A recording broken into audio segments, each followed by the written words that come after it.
When you become a dad, you have no idea what really to expect. As your kids get older, you realize that every parent is trying their best, but rarely has the time or space to talk about their experience. I'm Devin, and I host and produce the Imperfect Dads podcast.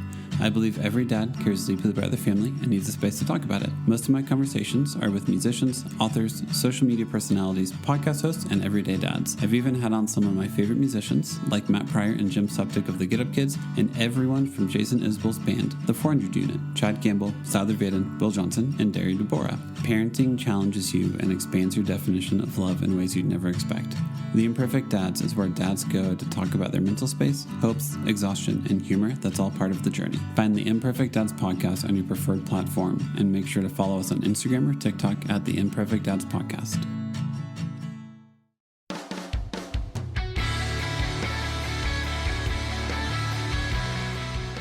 Hello, everyone, and welcome to Safe and Sound, a podcast about the intersection of music and mental health with me, your host, Jeremy Houtsma, licensed mental health therapist. My guest today is Matt Pryor of the Get Up Kids, the New Amsterdams, and his own solo project. Matt and his music has had an impact on an entire generation and scene. His music means so much to so many people. Behind the scenes, however, the tolls of constant touring for many years affected Matt both physically and mentally, leading to bouts of depression and intense anxiety that led to self-medicating through alcoholism. So listen as Matt and I talk about spirituality, AA, his musical life, and his path to sobriety. So let's jump right into the conversation.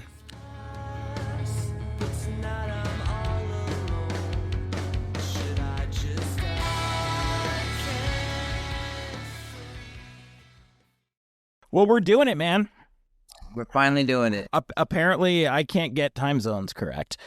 It happens, honestly, living in the Midwest, it happens all the fucking time. I would imagine, because my friend lives in Arizona, and they're that's even more confusing. Yeah, so they're just like an hour, right? I mean, half the year they don't change over whatsoever. Which makes more sense, really. Well, how you doing tonight? I'm okay. How are you? I am. Yeah, it's a transition from session to session to session, and then, gets kind of tiring on the brain. Listening. Imagine. I mean, it's what I do for a living, but it I think some people kind of wig out when they're like, "Oh, you charge this amount of money," and then, you just listen to people, and it's like, no, there's so much going on in the background. Yeah, I mean, you don't got to tell me when people don't understand what you do for a living. I'll just start off by asking you where you kind of grew up and what life was like growing up for you. I grew up in Kansas City, and I went to Catholic school, and I was kind of a outcast weirdo loner through that whole experience, and didn't really have any friends until I found punk rock, and also kind of through this sort of like teenage versions of like 12-step sort of things, and that and I started touring when I was 19. Wait, so what do you mean by the 12-step version for teenagers? Well, my mom was in recovery. Okay. So I would go to these meetings that were like Al-Anon meetings for teenagers. So they were called Ala-Teen. Okay. And so I have a lot of, when I got sober and I started going to AA meetings initially, I knew the whole, like, I wasn't like coming in cold. I knew the whole, ins and outs of that whole scene. So yeah. So was it more just family support? Like what? Because I don't think many people know very much about. Are you familiar with Al-Anon? Yes. It's like that, but for teenagers. It's for like the kids of alcoholics.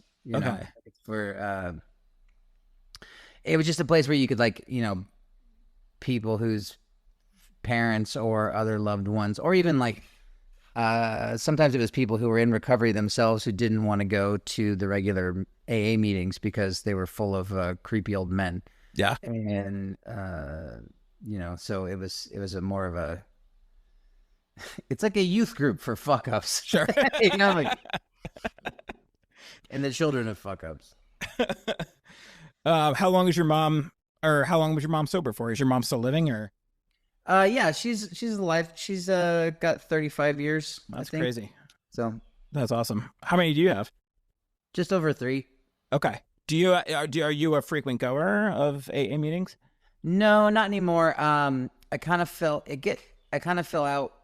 Not fell out. I still have a lot of love for that organization, but it got more Jesus-y in the Midwest than I'm comfortable with. Sure. I go to I really enjoy going to this thing called Recovery Dharma, which is like a Buddhist Cool. a Buddhist approach to recovery, and it's not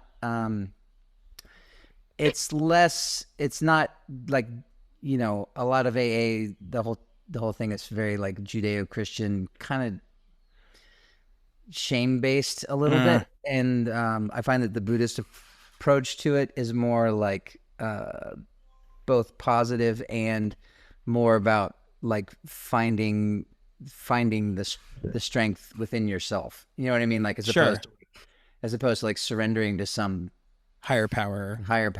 or whatever. Which I'm not that, you know, if you want to get into spirituality, but there's just like, that's just traditional AA just got a little too. I think I kind of outgrew it. You know? Yeah. And I mean, obviously you grew up with it. Well, as and well. I'm hesitant to say anything negative about it because I really needed it when I first got sober, and it was very, very helpful, and it continues to be very, very helpful for people, especially when they're first getting their sea legs out in the real world. For me, it was just like showing me that that it was possible. You know what I mean? That it was even like something that one could do. Well, I mean, the person I just interviewed before you last week was Aaron Tate, who's, you know, the old drummer from Minus the Bear, and he is very, very AA focused, and it's done a lot for him. So there was a lot of talk about AA and what it's kind of done for him. Yes, it's great. It's just again, the Jesus-y part of it got too much for me. Yeah, so I mean, it's always like, I consider myself a Christian, but I never really understood that higher power part of, with, like, they say whatever your version of God is, like what is, I mean, it seems like there's a little bit of like explicitness in it without like just coming out and saying it. I mean, the reason it has that language is because there are atheists who are in AA. Sure. If you just go around going like, surrender yourself to God, the Judeo-Christian God from the Bible, the mythological grandfather that lives in the sky with the big beard, right, then I think you would turn a lot of people off. Sure. And then also, like, in the early days of the program, there were people who weren't super religious, and so they needed, you know, I always kind of think of the higher power as sort of like a compromise, that they really wanted it to be like big G God. Sure. And then they were just kind of like, and whatever you think it is, you know, right. You too. Yeah. Like, there's a chapter in the big book, in the big AA book called We Agnostics. And I was like, oh, sweet. Oh, this is going to be me. And the vibe I got from that chapter was like, it's cool if you don't believe. You'll come around eventually. Oh, awesome. And I was like, well, fuck that. You know, like, that's not what agnosticism means. And like, I've delved pretty hard into my own spirituality. And like, you know, one of the things that like I really took away from, because I would get into these, not arguments, but just sort of like, because I'm not I don't know if I'm an atheist. I don't know.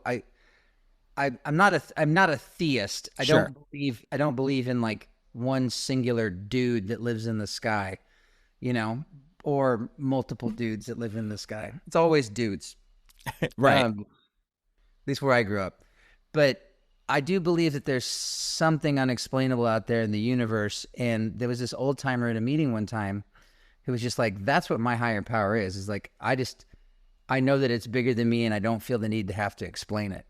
Right. And I was like, and that's, to him, that was surrendering to your higher power, was surrendering to the idea that there's something you can't explain that's bigger than you. And that, that made a lot of sense to me. So yeah, it's kind of intentionally vague, but when you are dealing with someone like me who doesn't like being told what to do, and then who also grew up 12 years at Catholic school with very rigid rules, that like I prefer something that I don't have some human authority telling me what exactly this untangible thing is. You know what I mean? Yeah. No, 100%. But at the same time, I've been around enough people in the program to know that like some people need that structure. You know, they need to like have that. There's a really great someone I found on YouTube. Her name's Britt Hartley. She does this thing called No Nonsense Spirituality, and she's an ex-Mormon and she's a religious scholar, and she refers to herself as a spiritual atheist. And she talks, I've found her very fascinating, and just this sort of like, you can learn a lot about what kind of a person you are by what kind of a God you worship. You know what I mean? Yeah. Like if you need structure in your life, you might end up in a very like rigid, rules-based, you know, fundamentalist kind of thing. And if you know, if your life's going pretty okay, you might end up just with like secular Buddhism, you know, just sort of like, whatever. But anyway, I don't know if that's what I talk about, but I mean, actually my degree is both in theology and psychology. So I went to a kind of like a dual sort of program there. So what flavor of Christian then? I mean, I was evangelical a long time ago. I would consider myself, oh God, no pun intended. I mean, I'm more, I don't know what I believe. Like at this point, you know, I think the best thing that I can try and say is that like, I just try and live by the example of Jesus. I don't believe in hell. I don't necessarily believe in like heaven as well. But I believe in just more the moral teachings of treating other people as they want to be treated. And I would consider myself a very liberal Christian.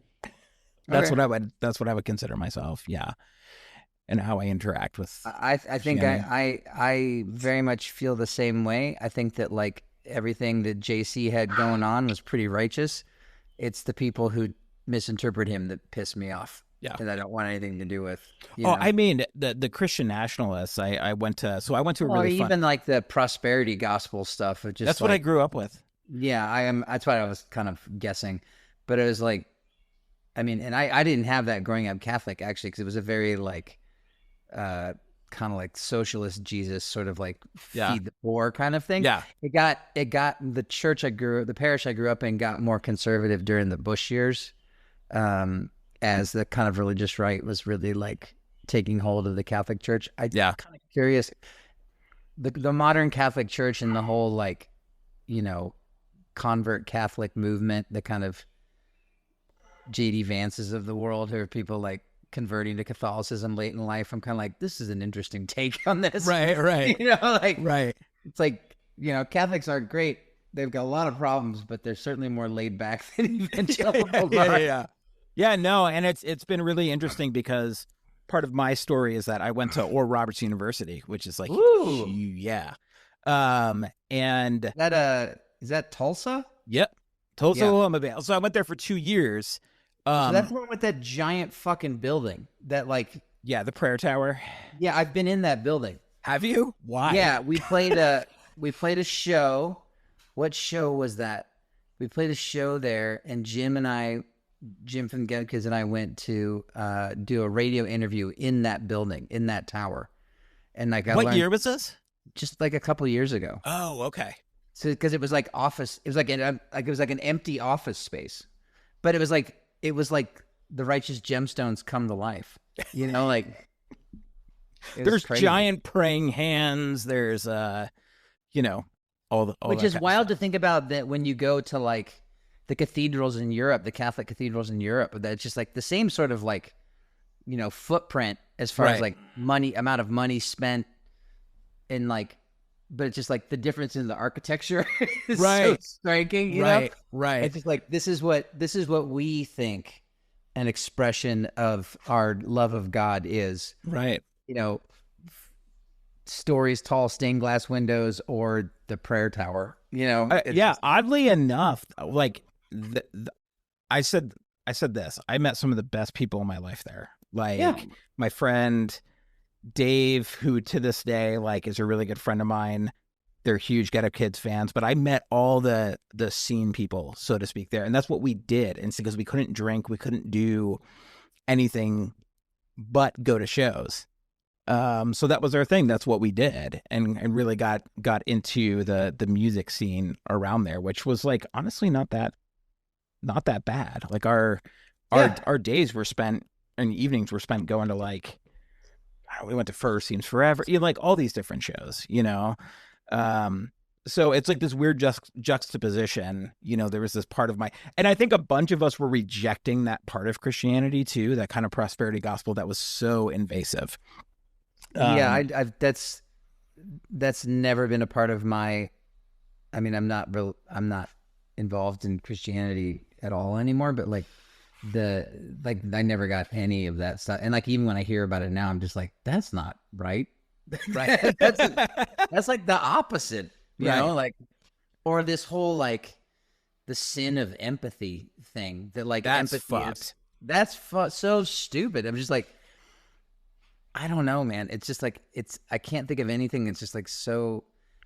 You know what it makes me think of is when anytime you see like someone who's like super conservative, like pro cop that has a Punisher skull. Oh, right. Yeah. It's just like, that guy hates cops. Like, yeah.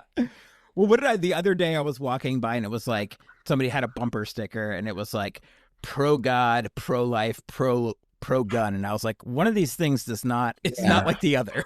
Like, you can't be pro life and God. pro gun. Yeah, it's just not. Yeah, it's a weird Americanized kind of Christian culture. Yeah, I know? mean, but it is a very Americanized thing because it's a very like "fuck you, I won't do what you tell me" sort of. Right. It's like, nuh-uh. Like Yeah. that honestly, that should be America's national like saying. Just nuh-uh. Right. It's- You can't tell me what to do. No, fuck you. I'm actually kind of interested in just like in growing up in the Catholic Church, or just even growing up in your family. Like, how was alcohol viewed? When I got my first communion, which is in second grade, I remember my parents having an argument because they wanted to give me some wine at dinner the night before so that I had an idea of what it would taste like when I went to get my first communion the next day. And I remember them getting into like this is obviously before my mom quit drinking, got into like a drunken argument about what kind of wine they should buy for me to try. So I think that pretty much sums it up. Yeah. Yeah.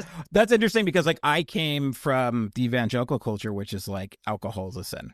You know what I Yeah. mean? Like you can't drink. And then I moved to the Pacific Northwest and it's like I joined this church and everybody was like, let's go have like a beer tasting in the backyard and like kind of like a free and open thing on alcohol. So it was very weird juxtaposition. Yeah, I mean, yeah, Roman Catholic Irish, it's pro drinking. Yeah. it's When did you start getting into music, like actually playing music? well, I got into like hair metal initially. Like I really got into like Motley Crue and stuff like that when I was like 11, 12, 13. Maybe even earlier than that. And through that, I always say that like I would subscribe to like metal magazines, and sometimes they would have thrash stuff in there. So then I learned about Metallica and Megadeth and stuff. And then through Metallica, I learned about the Misfits.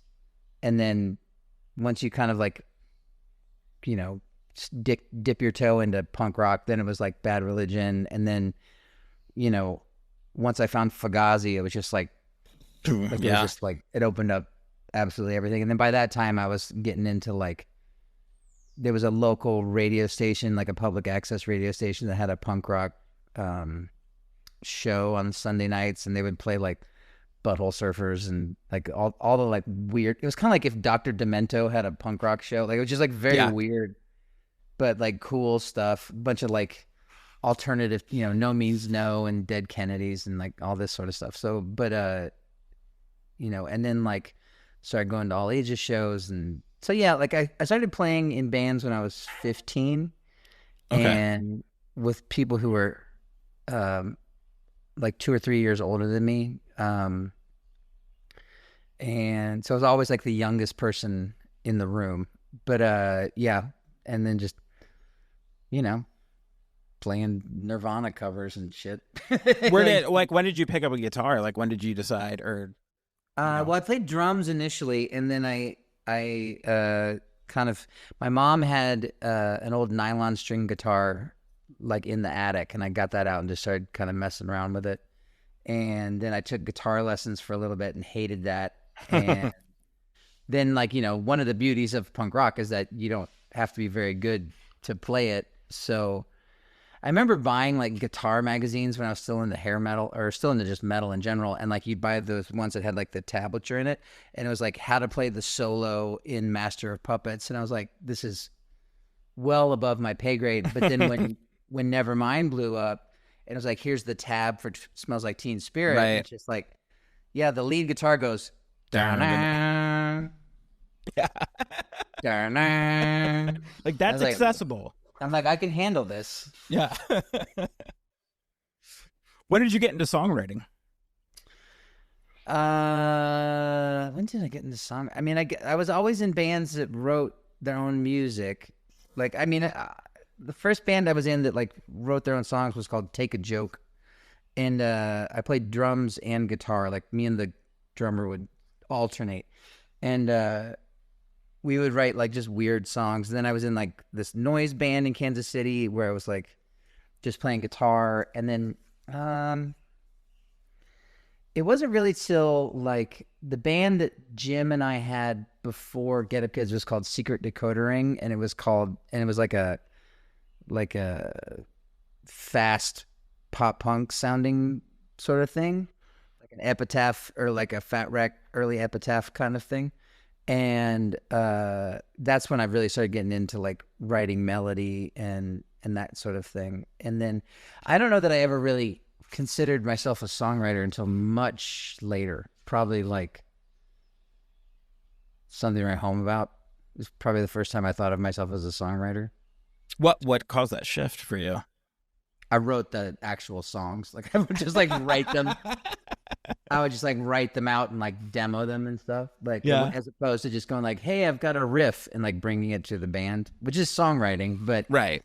This was like me sitting in an apartment and writing, you know, I'll Catch You on acoustic guitar. And it's just like, and then bringing the whole song to the band, and then the band making it into something more than just a demo. But yeah, that was the first time. Cause like we used to just write exclusively collaboratively, which is how we kind of went back to doing it now.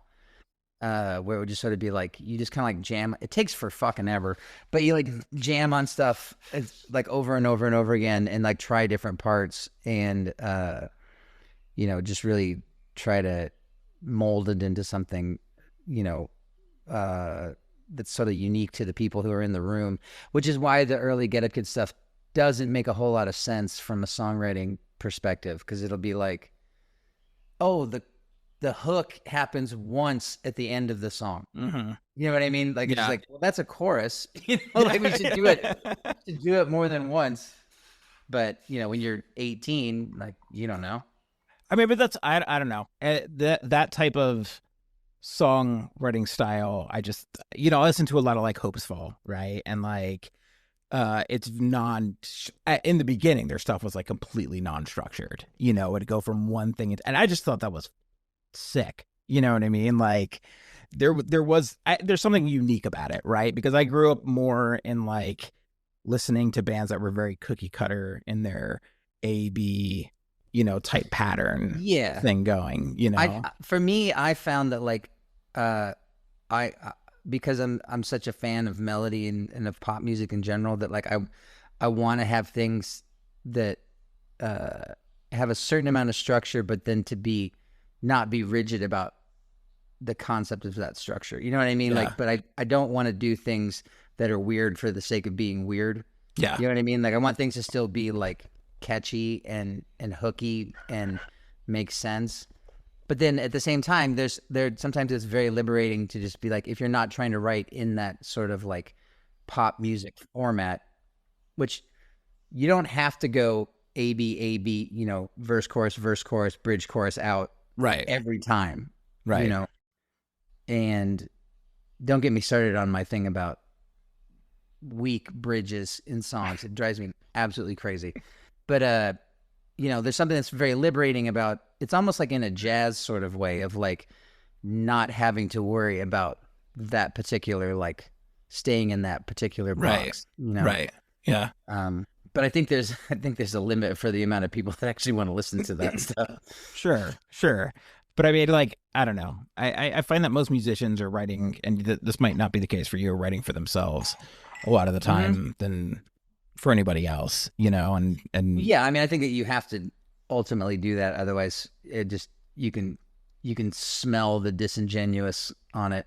You know what I mean? Yeah. So, I mean, you as a person have toured heavily for many, many years. Oh, don't remind me.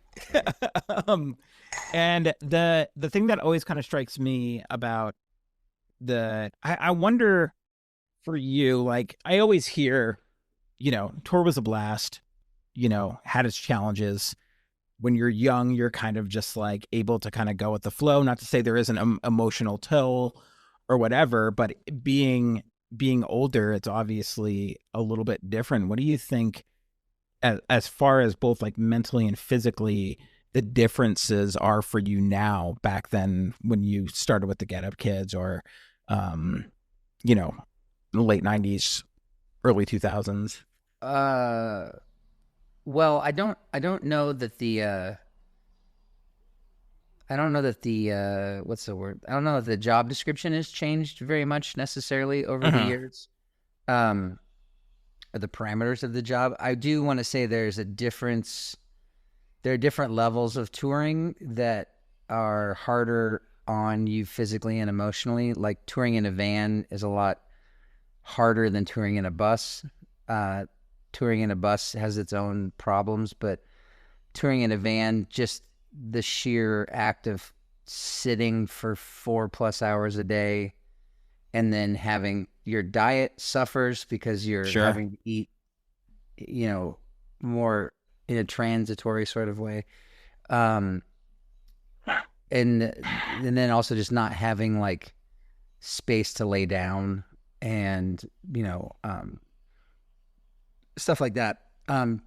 Touring in a bus, it's a lot more, you have a bed, you have the ability to make your own food or go to the grocery store if you want to, but it's also like, then you're trading off expenses, like you're paying more for that and you don't have like a shower, right.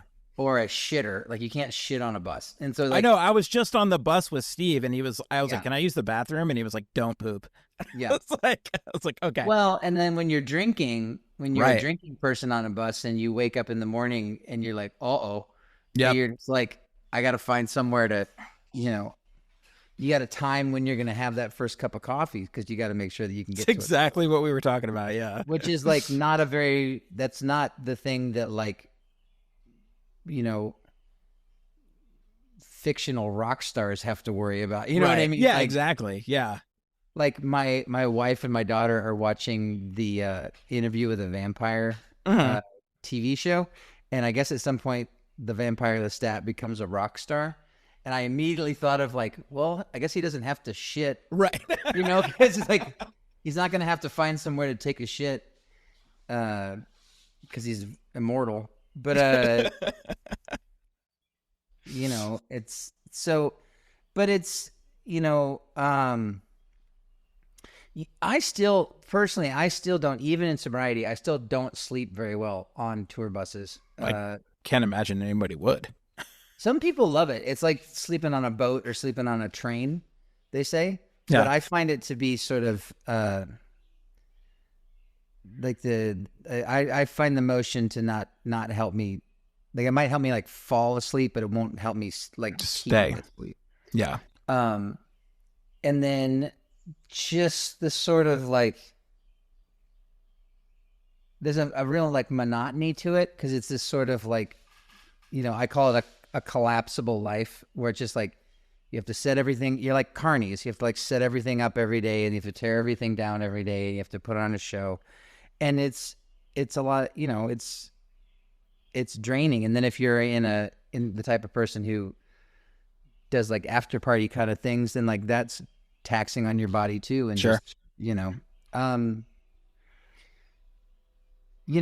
it's the biggest stressor though is like, for me anyway, is loneliness and boredom. And that's one of the things that like really got me in trouble with drinking, is like, there's so much time, you feel lonely, there's nothing to do. If you're big enough that if you're making enough money that you can afford to take out like a crew, like then I don't have anything to fucking do till sound check, and then I don't have anything to do until showtime. So, and then you're surrounded by free alcohol the whole time. So it's just kind of like, it can get pretty dark. Yeah. Yeah. I mean, what was your road to sobriety like? Well, towards the end of 2022, I can kind of pinpoint this moment of, we were doing this 25th anniversary of 4 Minute Mile tour, and we were playing the last show of that tour, and it was at the Union Transfer in Philadelphia. Yeah. Sold out show, and I was just fucking miserable, and I hated it, and I didn't want to be there, and I felt horrible about myself, that I was unhappy, I was depressed, and I was mad at myself for being depressed, because all anybody tells you when you're a musician is that you should be grateful, and you can be grateful without having to be fucking happy about stuff all the time. But so I just drank myself through it, and then over the next couple of months, that just got worse and worse and worse, until the point where I wasn't getting out of bed, and then I was vomiting all the time. I basically had kind of like alcohol-induced bulimia, where I was like not eating, but I was still drinking, and then I was just puking all the time. And my wife forced me to go to the emergency room, and they were like, you can't leave, you're severely dehydrated, you're on the verge of having a stroke because you're so dehydrated. And so they admitted me, and they gave me Ativan, and then they hooked me up to like 3 saline IVs and like got me rehydrated over the course of 3 days. And then I got conflicting messages during my time there that I either needed to stop drinking or cut back on drinking. So I decided to cut back on drinking when I got out, which lasted for about 2 weeks, and then I checked myself into detox. So I wonder, why did they give you a benzo? Because I think it's because I was stressed out, and they were trying to calm me down. Yeah. I know that in detox, also, sometimes Ativan can help with alcohol withdrawal. They gave me that when I went into detox as well. I think it was all. I think that's why. It's because it's like, it's to help you with your DTs and all that kind of stuff. So yeah, but it was which is great. really interesting, because there's like Ativan's awesome. Well, it's funny because I've been, just due to extreme anxiety and insomnia, was on Ativan for a year, and now I'm, you're not supposed to take that shit for more than 2 weeks, but for some people it's like life-saving. Mm-hmm. And now I got to come off of, and there's a huge dependence. Like coming off of benzodiazepines can be one of the hardest things anybody ever does. Luckily for me, it's been really slow and pretty smooth. But it's almost like there's, you know, you're trying to get off the dependence of something, right? And then there's like, they're giving you something else that you can become dependent on, right? Yeah, it's a like, tricky widget, you know, like Yeah. it's kind of like, you know, it's the lesser of two evils, I guess, you know, Right. like until it becomes the greater of two evils. If Right. You Right. don't, if you don't, like, I don't know. I definitely needed it at the time. That's because I was terrified to go to sleep. I didn't think I was going to be able to sleep at all. Like because I would always just drink myself to sleep every night. And then they put me on, I don't even remember. They put me on gabapentin for a while. Mhm. And I guess it, you know, it's even in the early days of like being sober, it's sort of like, it's still sort of a blur because Sure. it's sort of like, I liken it to like having really muddy windshields and then like it's just slowly like wiping the mud off of the windshield and you're just kind of like, oh, I can, like, I remember about like a month in just being like, oh my God, I can have like complicated thoughts. You know what I mean? Like I was just like, I can think about like things like metaphorically, you know, like as opposed to just like being like, it's like clearing up so much memory. Like it's crazy. I don't know what that doesn't have anything to do with Ativan. But like, no, but you're saying like getting sober through something. Yeah. It's like, it clears things up in a way mentally for you that maybe you didn't really realize in not being sober. That was you don't know. You don't realize that you don't realize how much you're numbing yourself. And then as you get into like actual recovery, and this is where the Buddhist stuff really helps me a lot, is that you realize that like getting sober is kind of the easy part. Like learning how to live in life without numbing yourself and hiding from things is way harder than just quitting booze. Yeah. You know? Yeah. At least for me. Yeah. I know there's some people who the physical addiction is way more significant, but you still have to, it's ultimately a symptom. It's not the core issue. Right. Like you're using it to cope with these other things that are going on in your life. And that's something that, like, you know, we talk about, there is an end to suffering, you know? Yeah. Buddhism's just, life is suffering. There's a cause of suffering. There's an end to suffering. And it's just like, you know, which I always liken to like, life is difficult. There's a reason life is difficult and there's a way to deal with it. Yeah. And it has a lot to do with like acceptance and a lot to do with, I mean, just not hiding from things. Like, you know, it's very easy to like just pop into a bar and drown into a pint glass and not just hope that the shit that's bothering you goes away, and it never does. You know, if anything, it catches up, right? Yeah. Did you end up going? I mean, did you have to do substance counseling and stuff like that too, or?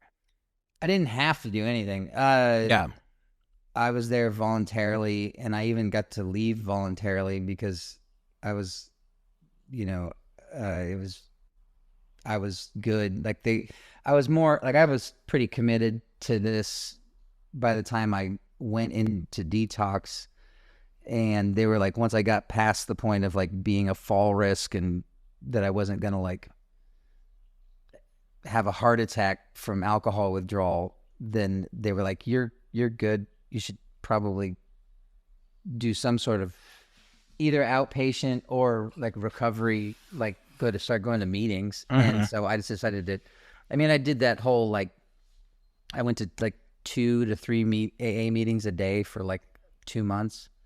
Cause it was just like, I had canceled a tour. I was supposed to go on a tour with Kevin Devine, and I had to cancel it because I was just like, if I go on this tour, I'm going to die. Yeah. And, so I had all this free time. So thankfully I was able to like just you know, I couldn't, I was stressed about money, but like, I have to get, everything just stops. It's kind of like when you have kids, you know, like when you first like have children and you're just sort of like, you know, the world's going on around you, but you don't care because you're just in this bubble. Yeah. You know what I mean? that felt very similar to me. It was just like, I just got to stick with this. Nothing else matters. And that's what I always tell, like, we do like first step meetings and you have like someone who's newly sober and it's just like, just keep going to meetings. Like, don't worry about anything else. Go to as many meetings as you can and don't drink in between the meetings. And eventually, if nothing else, just by osmosis, something will click, you know? Right. It's survival Yeah. mode, right? Like within that. Totally. I just wanted to ask you about the kind of, you were kind of mentioning the depression for yourself, and what was that like for you? How did that manifest itself? Well, it's hard to tell because I would just I would just drink on it. You know what I mean? Like, so you know, I would have like anxiety and sort of imposter syndrome that even, you know, I'm the lead singer of the headlining band who's playing a sold out show. And I can't shake this feeling of, I'm not supposed to be here. What am I doing? This isn't like, nobody wants to see this. You know what I mean? Like it was against all, like, it was denying the facts of the situation. Right. So, against all evidence. Yeah. And so then I would start to have like anxiety attacks. I don't really know the difference between an anxiety attack and a panic attack. I can tell you. Okay. What is it? So a panic attack is typically they're kind of random, and they tend to, I mean, it's just an adrenaline rush, right? So like you go into fight or flight. Anxiety attacks are a little more like mind-based. And they have some crossover symptoms, but I mean, like, it's a little bit more persistent. Like an anxiety disorder, it's there's not that much difference, but you're kind of dealing, like, a panic attack usually lasts from like 15 minutes to like 40 minutes, unless you're consistently having them over and over again. But I think it would more what I was having was more anxiety than panic, because it was like I was still able to like perform. You know what I mean? Like I was still able to work. Like I wasn't like, but it was like, it was very, it's intense. It's nauseating is what it was. And then it's just like, oh, I'm going to go puke before I'm going to go sing. And it's just like, that's not good. Yeah. You know, like, it's just like, just biologically speaking, like, I'm going to go rip up the instrument that I'm going to go, let me just, if I were a tuba, like, let me just like pour a bunch of acid down the pipe before I'm going to go play it. Yeah. And, so yeah, that's just kind of how it would manifest itself, and it would be really quickly, because I just want, like, informationally, like, anxiety attack is not really like a technical like therapy word. Okay. I just don't want, like, I don't want you to get like, feel like that guy doesn't fucking know what he's talking about. But like panic attacks feel like you're dying. Yeah, I mean, yeah, okay. I think it was just severe anxiety. I would call it severe anxiety. Yeah. Welcome to the club. Yeah. But it wasn't, you know, again, it wasn't logic based at all. Right. You know, it was just sort of these random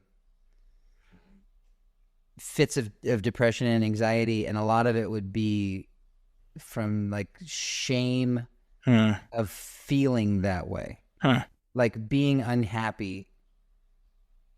Everyone around me thinks that everyone around me and everyone thinks that this job is supposed to be like the greatest thing ever, and I wasn't enjoying it, and so I suck for that. Like I'm ungrateful, I'm horrible, and then that would just spiral into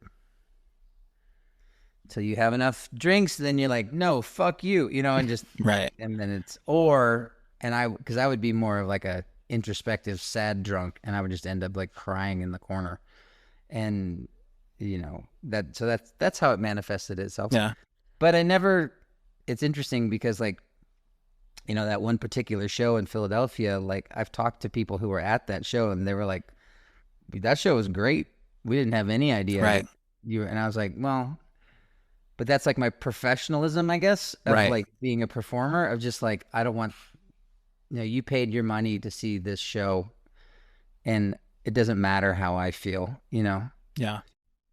So I think it's really important for people to kind of hear that too, because I think people put musicians on a pedestal, right? Like, and I think part of the reason why I do this podcast is to kind of normalize some things, that people kind of like look at.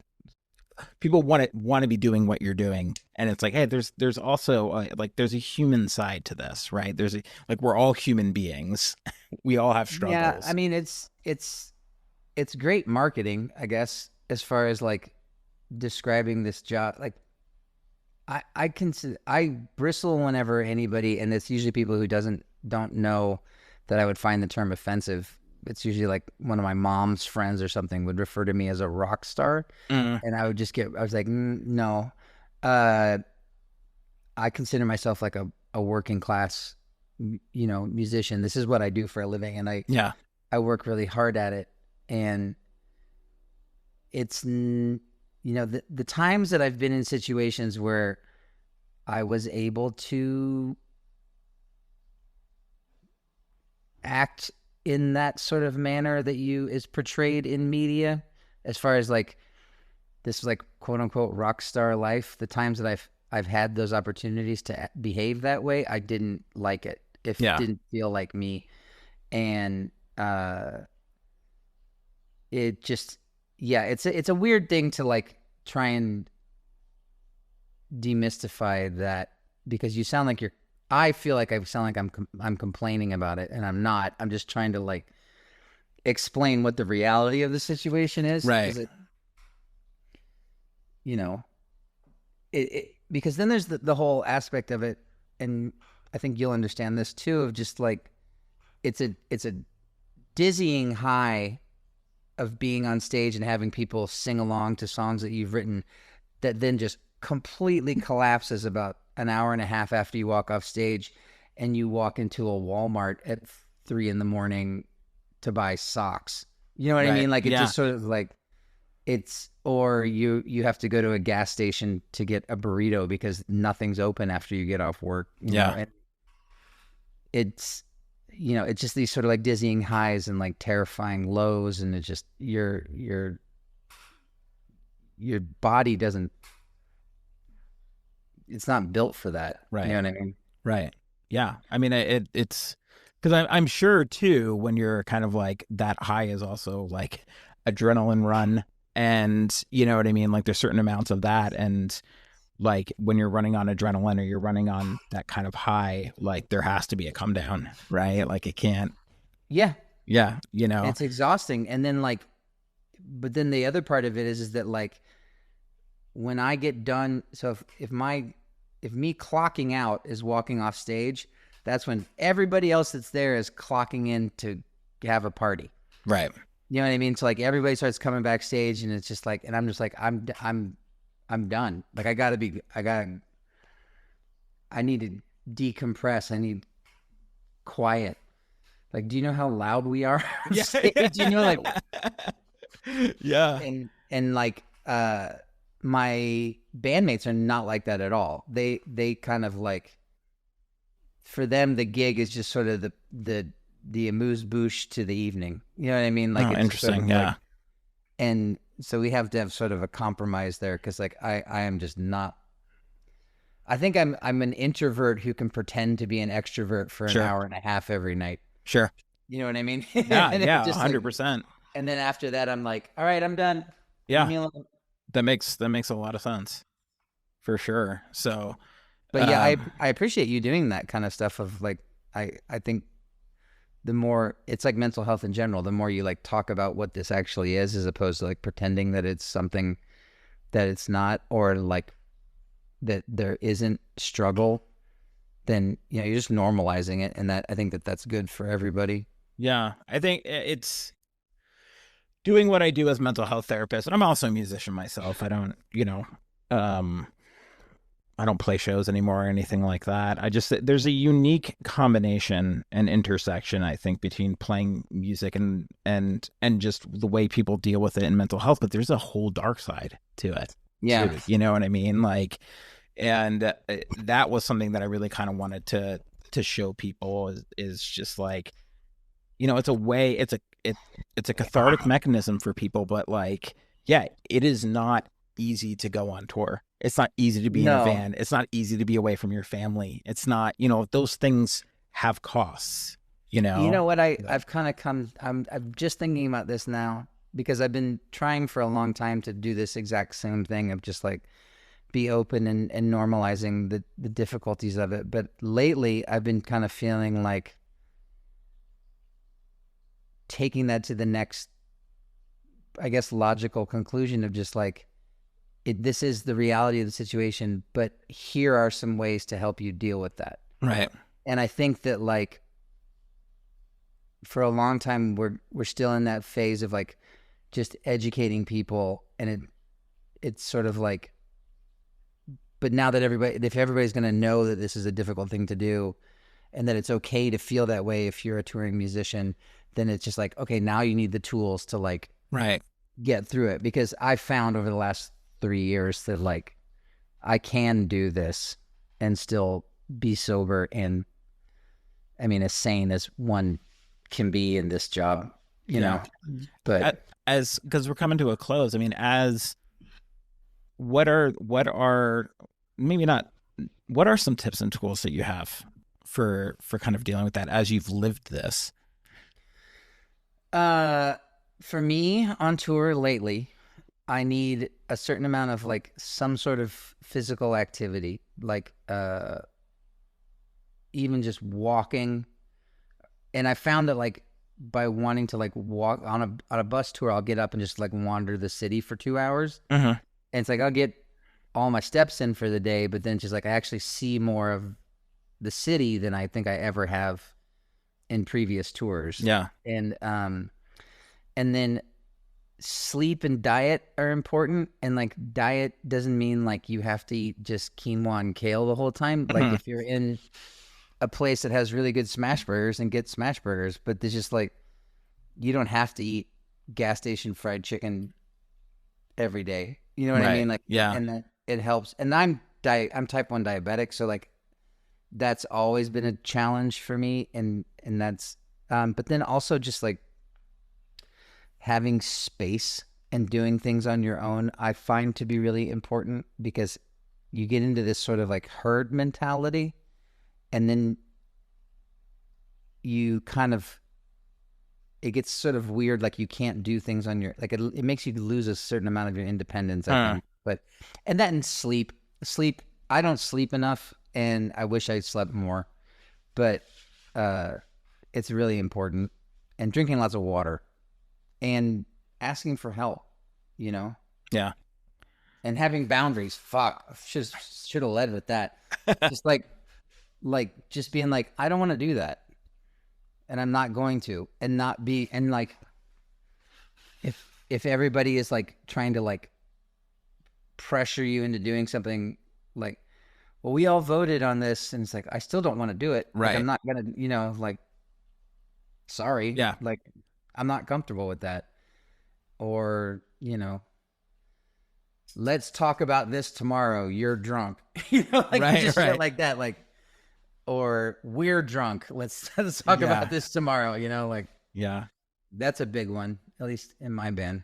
So yeah, and talking to people who've been through it. That isn't one of the things about that AA gets right. It's just sort of like, this is not how they phrase it, but it's kind of like only a drunk will only listen to another drunk. And I think that like when you try to explain the life of being a touring musician to someone who's never done it, right, they don't fucking get it at all. And so, talking to people who have been through it, I think is really important. I think that's really important in mental health too. Yeah, I think I agree. talking about to somebody who has been through depression or has been through severe anxiety. If you don't know, you don't know. Like it's difficult to explain, in any sort of capacity to anybody, because people also have these ideas that like, we use the terms depression and anxiety like completely interchangeably in society now, like not interchangeably, like it's just more like people be like, I'm anxious. Guilty of that as well. Yeah. Well, I mean, I'm saying more that like, there's a difference between having anxiety and feeling depressed and having a major depressive episode, right? Yes. Or having like an anxiety disorder, or actually being obsessive compulsive, right?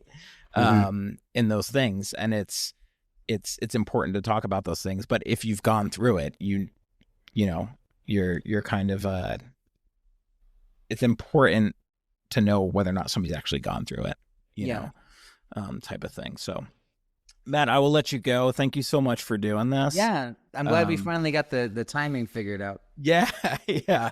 It's been a pleasure talking to you. Thanks, man. Keep up the good work. This was great. I appreciate it. If you ever want to talk religion, just let me know. Talk to a former fundamentalist. I might pick your brain about it, because there are parts of it that is kind of like, what the fuck? Oh, dude? I love talking about it. There's that's really cool. Right on, man. So, all right, thank you, man. Yep. Have a good night. Yeah, you too. Bye. Bye.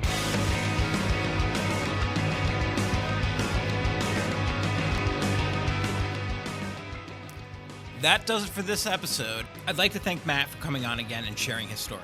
Safe and Sound is edited and produced by me, Jeremy Houtsma, licensed mental health therapist. Intro song is Burned Out and Broken In by The Beautiful Mistake, and the outro music is Safe and Sound by Small Brown Bike. See you next time.